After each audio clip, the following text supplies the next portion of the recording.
அனைவருக்கும் அன்பான வணக்கங்கள். இது மகா பெரியவா ஆன்மீகம் யூடியூப் சேனல். 25/6/2025 ஆனி மாதத்தின் 11ஆம் நாள் புதன்கிழமையில் அமாவாசை. இந்த ஆனி மாதத்தில் வரக்கூடிய இந்த அமாவாசை ஆசாட அமாவாசை அப்படின்னு அழைக்கப்படுது. இந்த மாதமே ஆஷாட மாதம் அப்படின்னு அழைக்கப்படக்கூடிய ஒரு மாதம். இந்த மாதம் முன்னோர் வழிபாட்டிற்கும் விஷ்ணு பகவான் வழிபாட்டிற்கும் குலதெய்வ வழிபாட்டிற்கும் உரிய ஒரு முக்கியமான மாதமாக கருதப்படுகிறது. அதுவும் ஆஷாட மாதத்தில் வரக்கூடிய ஆஷாட நவராத்திரி. இந்த நவராத்திரி பார்த்திங்கன்னா வாராகி வழிபாட்டிற்குரியதாக கருதப்படுதுங்க.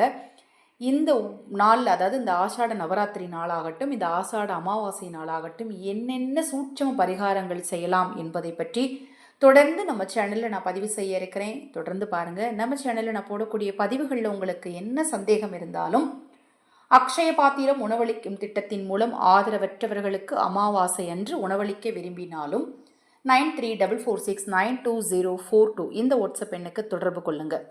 உங்கள் தனிப்பட்ட பிரச்சனைகளுக்கும் பிரத்யேகமாக பரிகாரங்கள் சொல்லப்படும். வாட்ஸ்அப் எண்ணுக்கு தொடர்பு கொள்ளுங்கள். அமாவாசை ரொம்ப ரொம்ப அற்புதமான நாள். இந்த அமாவாசை அப்படிங்கிறது நிறைய பேர் பயப்படுவாங்க. அமாவாசை அப்படின்னாலே கெட்ட நாள் அப்படின்னு. அமாவாசை என்பது தீய சக்திகளை அழிக்கக்கூடிய ஒரு அற்புதமான நாள். தெய்வ வழிபாட்டிற்குரிய ஒரு அற்புதமான நாள். முன்னோர் வழிபாட்டிற்குரிய ஒரு அற்புதமான நாள்.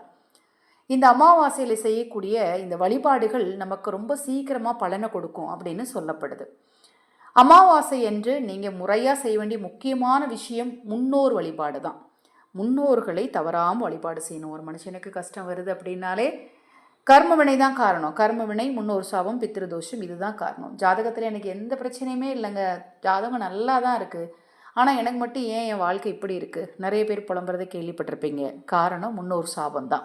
ஒரு சிலருக்கு ஜாதகமே இருக்காது. எனக்கு ஜாதகமே இல்லையே, அதுவே ஒரு தோஷம்தான். காரணம் என்ன? முன்னோர் சாபத்தால் தான் இப்படி ஜாதகம் கூட எழுதாமல் போகிறது, ஜாதகம் தொலைஞ்சு போகிறது, ஜாதகத்தை தெரிஞ்சுக்க முடியாமல் போகிறது. இது மாதிரி விஷயத்துக்குமே காரணம் என்ன பார்த்தீங்கன்னா முன்னோர் சாபம் தான்.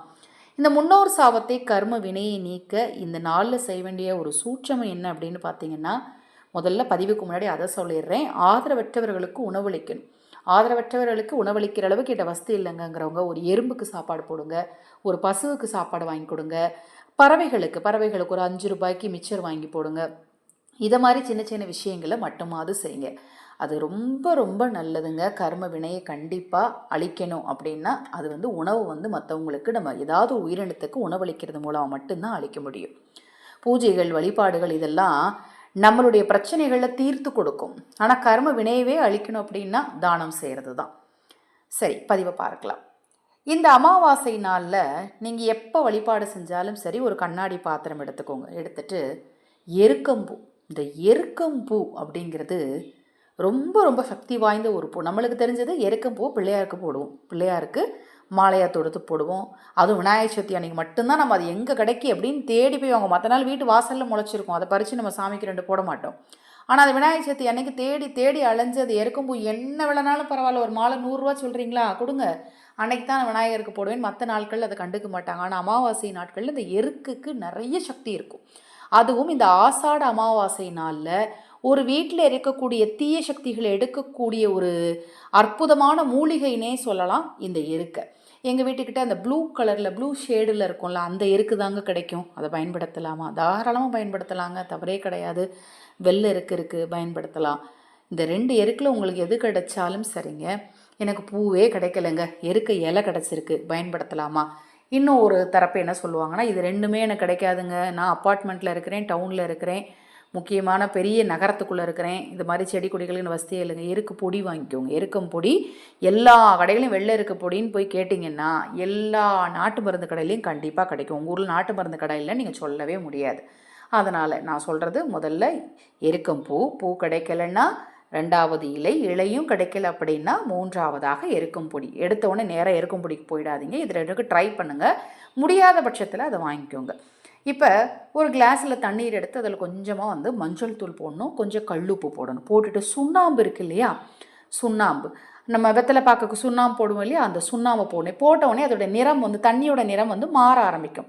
அதாவது மஞ்சத்தூளோட சுண்ணாம்பை சேர்க்கும்போது தண்ணீரோட நிறம் மாற ஆரம்பிக்கும். அப்படி மாற ஆரம்பிச்சோடனே நீங்கள் கையில் வச்சுருக்கிற பூவை உங்கள் கையில் வச்சுக்கிட்டு, அதாவது எருக்கம் பூ வச்சுருந்தீங்கன்னா கையில் வச்சுக்கிட்டு, உங்களுக்கு என்ன பிரச்சனை இருந்தாலும் அது தீரணும், உங்களுக்கு பண ஈர்ப்பு சக்தி அதிகமாகணும், பணம் தங்கணும், செல்வம் சேரணும்னு மனதார உங்கள் குலதெய்வத்தையும் இஷ்ட தெய்வத்தையும் வேண்டிட்டு தண்ணிக்குள்ளே போடுங்க. இது எந்த நேரத்தில் செய்யணும் அப்படின்னு பார்த்தீங்கன்னா, அமாவாசையானது இன்று மாலை நேரத்திலிருந்தே ஆரம்பமாகுது. அதாவது இன்றைய தினம் மாலை 6:57க்கு ஆரம்பமாகி நாளைக்கு சாயங்காலம் 5 மணி வரைக்கும் இருக்கு. இந்த நேரத்தில் எந்த நேரம்னாலும் செய்யலாம். பூஜை அறையில் உங்கள் குலதெய்வ படத்துக்கு முன்னாடி அல்லது பிள்ளையாருடைய படத்துக்கு முன்னாடி இந்த பரிகாரத்தை செய்யுங்க.